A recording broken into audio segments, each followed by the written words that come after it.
Welcome. In this video, we will explore the gray code generation problem, often found in coding interviews. We will understand what it is, why it is useful, and how to generate it efficiently. Gray code is a special binary number system. In this system, every two successive values differ by exactly 1 bit. This is different from standard binary counting, where multiple bits might flip at once. For example, moving from 0, 0 to 0, one changes just the last bit. Let's compare standard binary with gray code. In standard binary, going from 3 to 4 changes 3 bits. 0, 1, 1 becomes 1, 0, 0. In gray code, the sequence is arranged so that only 1 bit changes at any step. This stability is its defining feature. The most common way to generate gray code is using the reflection pattern. To generate the sequence for n bits, we take the sequence for n-1, mirror it, and combine them. This creates a symmetric structure.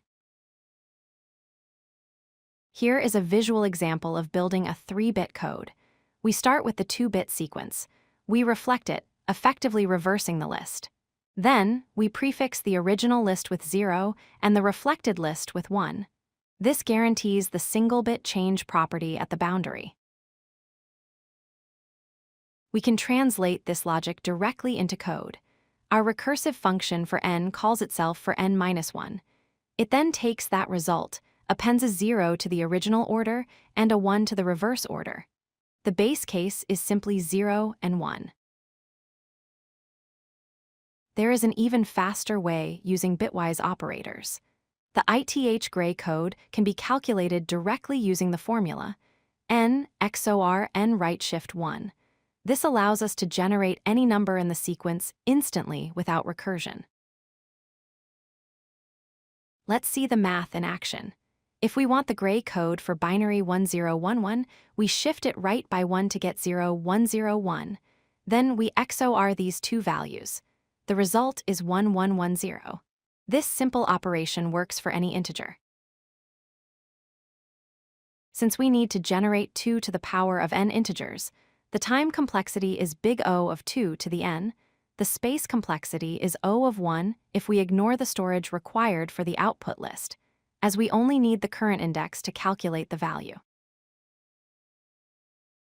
Gray codes are essential in hardware. For example, in rotary encoders, they prevent reading errors when switches change position.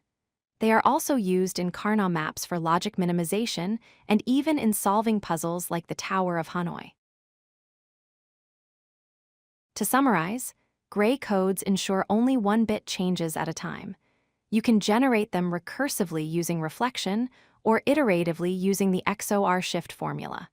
This is a classic problem that tests your understanding of binary manipulation.